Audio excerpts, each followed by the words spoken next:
어떤 분들은 먹고 싶은 걸 마음껏 드시면서도 날씬한 몸매를 유지하시는데 또 어떤 분들은 물만 먹어도 살이 찌잖아요. 진료실에서 그런 분들을 보면 세상이 참 불공평한 것 같다는 생각이 들기도 하는데요. 자동차로 비유하면 연비가 좋은 거라서 꼭 나쁜 건 아니고요. 적은 에너지로도 생활을 하실 수 있는 효율이 좋은 몸을 가지고 계신 겁니다. 하지만 문제는 우리의 건강을 위해서든 외모를 위해서든 다이어트를 계속 해야 한다는 거잖아요. 음식 하나 먹을 때마다 칼로리 걱정하면서 힘들게 살지 않으려면 하루라도 빨리 체질을 바꾸셔야 하고요. 평범한 사람도 성공할 수 있게 되는 4가지 방법을 알려드리겠습니다. 우리 몸에서 에너지를 만들고 쓰는 모든 과정을 신진대사라고 합니다.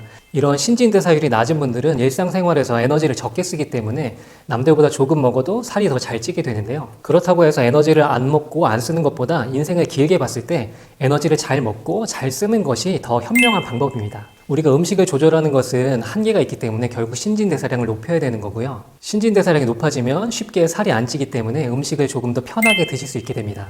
물론 단기간 다이어트 기간에는 덜 먹고 에너지를 많이 써야 하는 건 맞죠. 하지만 다이어트를 좀 더 쉽게 하고 요요도 방지하고 평생 유지하기 위해서는 결국 신진대사율을 높여야 합니다. 기초대사량은 나이대마다 남녀 성별에 따라서 다른데요. 우리나라 20대 남성은 하루에 1900에서 2400kcal, 여성은 1500에서 1900, 30에서 40대 남성은 1700에서 2300, 여성은 1300에서 1800, 50에서 60대 남성은 1600에서 2000, 여성은 1200에서 1600, 마지막으로 70대 이상 남성은 1400에서 1700, 여성은 1000에서 1300 정도입니다.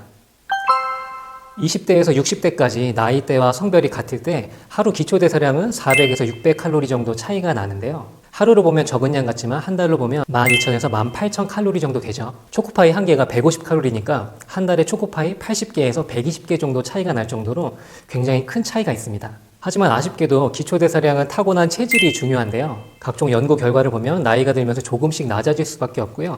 하루 이틀 만에 바꾸기도 쉽지 않습니다. 그래도 초코파이 한 개가 모이면 한 달에 80에서 120개 차이가 나듯이 인생을 길게 보면 큰 차이가 될 수 있기 때문에 기초대사량을 높이는 방법들은 꼭 아셔야 합니다. 이런 얘기를 하는 분이 있었어요. 겨울에 옷을 얇게 입고 밖에서 줄넘기를 많이 했는데 살이 쫙 빠졌다. 그런데 그게 의학적으로 맞는 얘기입니다. 우리 몸은 춥다고 느낄 때 근육을 떨면서 열을 생성하게 되는데요.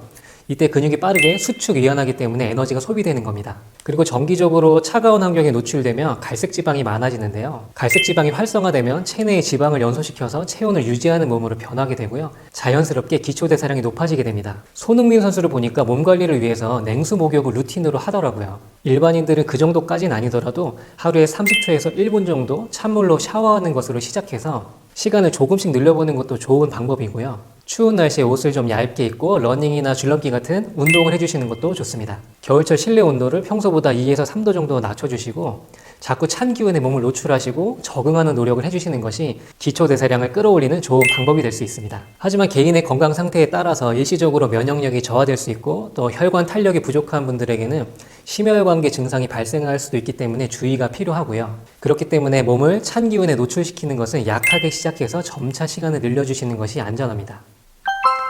우리가 지방을 섭취하면 몸속으로 들어간 지방이 몸에 이렇게 바로 붙을 거라고 생각하시는 분들이 있는데요. 사실은 그렇지 않습니다. 지방을 섭취하면 렙틴 호르몬 분비가 증가하기 때문에 포만감을 더 빨리 느끼게 되고 기초대사량을 비롯한 신진대사가 점차 높아지게 되고요. 그리고 지방은 테스토스테론 같은 호르몬 생성을 돕기 때문에 근육량을 유지하고 대사 속도를 유지하는 데 중요한 역할을 하게 됩니다. 그래서 식단을 구성하실 때 정제 탄수화물을 피해 주시고 건강한 지방 섭취를 늘려주시는 것이 좋은데요. 지방이 많은 음식들 중에는 건강을 해치는 식품도 많기 때문에 주의가 필요합니다. 아보카도, 올리브유, 견과류 같은 불포화 지방이 풍부한 음식이 좋고요. 또 연어, 고등어, 아마씨 같은 오메가3가 풍부한 음식을 섭취하는 것이 안전합니다. 근육은 에너지를 소비하는 대표적인 신체 조직인데요. 근육량이 많을수록 기초대사량이 높아지게 됩니다. 연구에 따르면 1kg의 근육은 하루에 13에서 15칼로리 정도를 소모하고요. 생각보다 적어 보이지만 성인 남성 체중의 40에서 50% 정도가 근육량이라고 했을 때 하루하루 쌓이면 칼로리 차이가 꽤 나게 되고요. 나이가 들면서 기초대사량이 점차 낮아지는 것은 근육량이 점차 줄어드는 것과 밀접한 연관이 있습니다.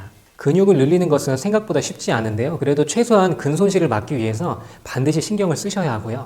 건강을 위해서 유산소 운동이 꼭 필요하지만 근육을 늘릴 수 있는 근력 운동도 함께 해주시는 것이 필요하고요. 유산소 운동은 인터벌 운동 방식으로 고강도로 진행해 주시는 것이 좋은데요. 애프터번 효과가 있기 때문에 다이어트에 더 괜찮은 운동 방법입니다. 단백질을 한 번에 몰아서 드시는 것은 좋지 않습니다. 신장에 무리가 갈 수도 있고 근육을 합성하는 효율이 떨어지기 때문인데요. 단백질 섭취는 하루에 5에서 6회 정도로 분산해서 소량으로 드시는 것이 좋고요. 운동 직후 30분 이내에 섭취하는 것이 조금 더 효율적입니다. 우리 몸에 탈수 현상이 발생하면 신진대사가 확 떨어지고 심하면 생명까지 위험해질 수 있는데요. 그만큼 물은 우리 몸이 생명을 유지하기 위해서 필수적인 물질이지만 칼로리는 없고요. 그리고 물이 우리 몸에서 대사 과정을 거치는 동안 에너지를 소모시킨다는 장점도 있기 때문에 다이어트 할 때 잘 챙겨야 하는데요. 물은 포만감을 높이기 때문에 과식을 방지한다는 연구 결과들이 많이 있고요. 수분이 충분히 공급되면 지방을 분해하는 리파제라는 효소가 활성화되는데요. 분해된 지방이 에너지원으로 빠르게 쓰이기 때문에 다이어트에 좀 더 도움이 됩니다. 기초대사량을 높이려면 따뜻한 물을 마셔야 할 것 같죠? 그런데 그 반대입니다. 오히려 찬물을 마시는 것이 기초대사량을 높이는 데 도움이 되는데요. 앞서 말씀드렸던 자가발열 현상과 관련이 있습니다. 찬물을 마시면 우리 몸은 체온을 유지하기 위해서 더 많은 에너지를 소모하고 열을 발생시키게 되기 때문인데요. 다이어트를 위해서는 가급적 찬물을 드시는 것이 좋고요. 하지만 아주 중요한 부분은 아니니까 찬물을 싫어하시는데 너무 무리하실 필요는 없습니다. 물은 하루에 음료와 음식에 포함된 수분을 모두 포함해서 2리터에서 3리터 정도 섭취하시는 것이 좋고요. 하지만 카페인과 알코올은 이뇨작용을 촉진해서 수분 손실을 유발할 수 있기 때문에 주의가 필요합니다. 먹방 하시는 유튜버들은 체질적으로 타고난 분들이라고 보면 되는데요. 기초대사량이 월등히 높기 때문에 많이 드셔도 살이 안 찌는 겁니다. 그런데 너무 부러워하실 필요는 없어요.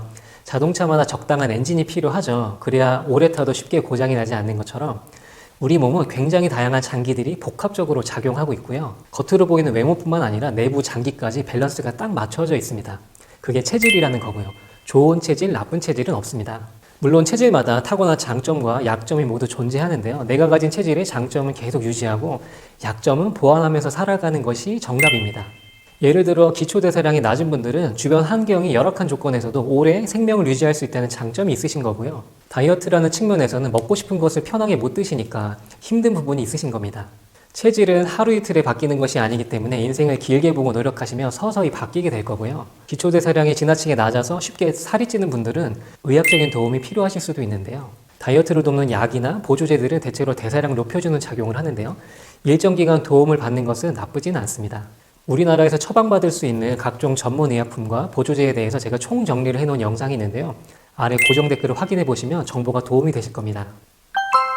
제가 한의사라서 정말 다양한 나이대의 분들을 많이 만나고 있습니다.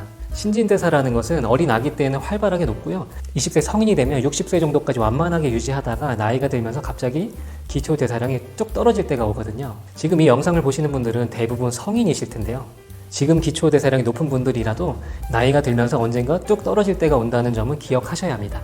반대로 기초대사량이 낮은 분들이라도 길게 보시고 꾸준히 노력하시면 나중에 역전하실 수도 있는 건데요. 제가 말씀드린 내용들을 기억해 주시고 오늘부터 하나씩 실천해 보시기를 바랍니다. 오늘도 건강하게 날씬해지시기를 응원하겠습니다. 화이팅! 감사합니다.